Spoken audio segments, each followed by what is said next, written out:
With your leave, Mr. Holloway, I think given the events overnight, I just wanted briefly to mention the shocking scenes of brutality and violence that we've seen at the Lekki toll plaza. And obviously I hope that the Minister can perhaps share with us the government's response to those shocking scenes, not least because of the strong relationship we have with Nigeria, including with the military and security forces there. Amnesty have said there is credible evidence of excessive use of force leading to the deaths of protesters. It's been condemned by the former US Secretary of State Hillary Clinton. So can he tell us whether he and his colleagues will be urgently speaking with the Nigerian High Commissioner and also their counterparts in the Nigerian Foreign Ministry? It's absolutely crucial given the horrific scenes that we've seen overnight.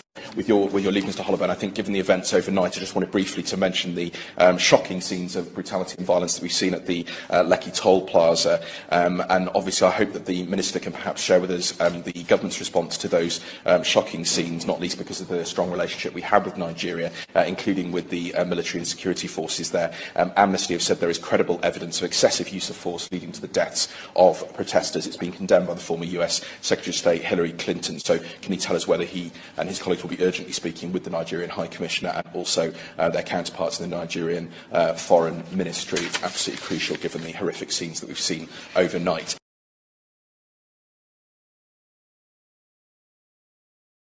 That does sound very serious indeed. The shootings took place at the Lekki tollgate, the entranceway to an urban highway system in Lagos. And what we understand is that at about 7 o'clock last night, the CCTV pictures at the tollgate were turned off, the lights were switched off, and members of the security services turned up in the back of pickup trucks. We don't know from which branch.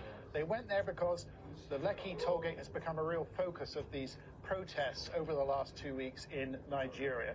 We understand that they fired tear gas first and then they opened up with live rounds, and there are videos now circulating on the internet of bloodied corpses lying on the ground. Amnesty International this morning saying that they have credible evidence of fatalities from the Lekki tollgate. But inexplicably, really, the Nigerian authorities are not saying anything this morning about the official number of casualties. These protests, they've been going on for the last 2 weeks, initially focused on a police unit called SARS, the Special Anti-Robbery Squad, who are accused of all sorts of human rights abuses. But these protests have really broadened into something bigger, into a direct challenge to the Nigerian government, and they've really struggled to control them over the last 2 weeks. Overnight, the Nigerian army, they've denied any involvement in these shootings. They've told journalists to speak to the civil police. The governor of the state of Lagos, he has communicated saying 25 people were injured, and he called the incident unfortunate. But that is not enough for the critics of the Nigerian government, both at home and abroad. And we heard from a Manchester United football player, Odion Igalo, speaking overnight about the incident. You people will be remembered in the history as the first government that sent military to the city to start killing their own citizens. I am ashamed of this government.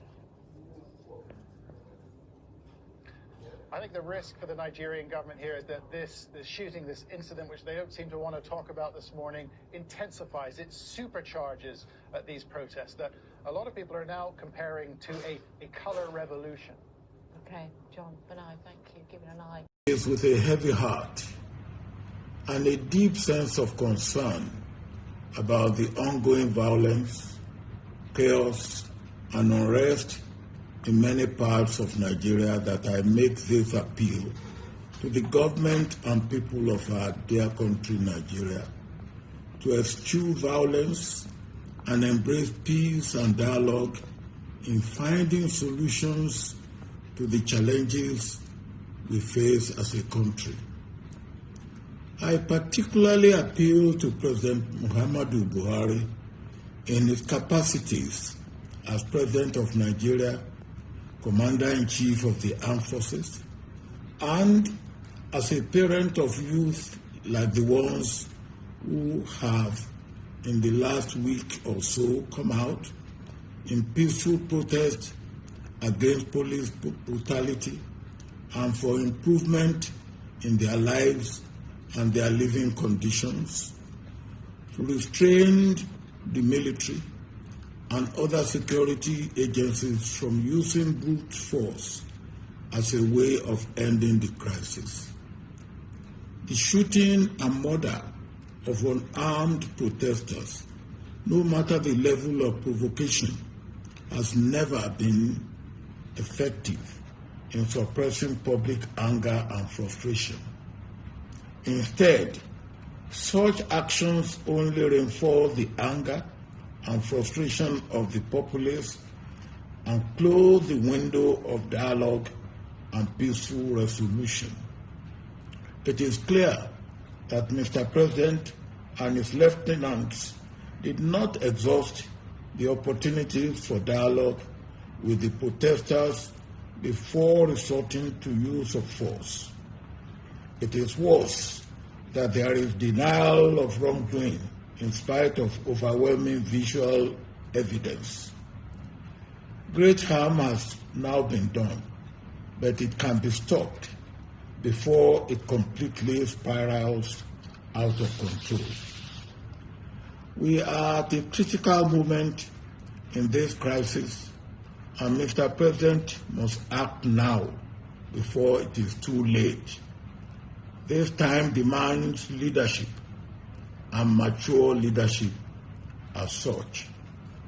Most of the demands of the protesting youth, which Governor Babajide Sanwo-Olu of Lagos State swiftly took to the President, are not unreasonable and can be met without anyone's political interest or ambition being threatened. It is imperative that leaders at all levels, starting with Mr. President, must demonstrate meekness, humanity, humaneness, and sincerity in meeting the legitimate demands of the protesters and ensuring that justice is served where it must be served.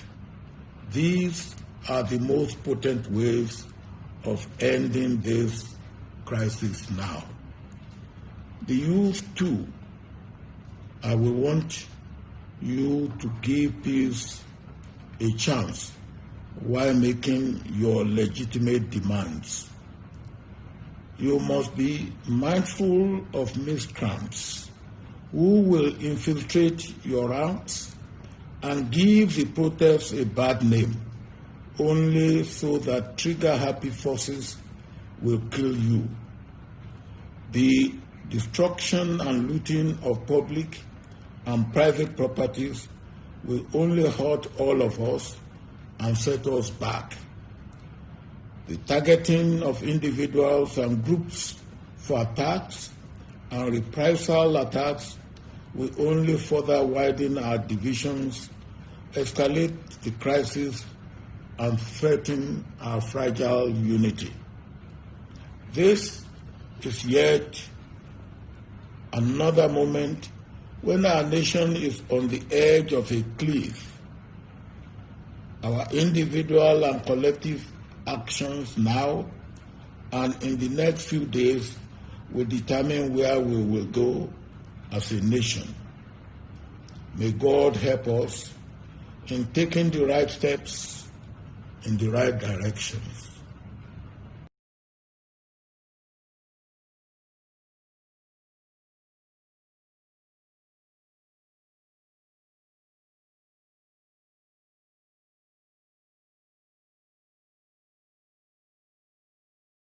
Please subscribe to this channel. Please subscribe. Please subscribe. Subscribe. Share this video. Subscribe to this channel. Tell your friends to subscribe to this channel. Subscribing to this channel is very, very free.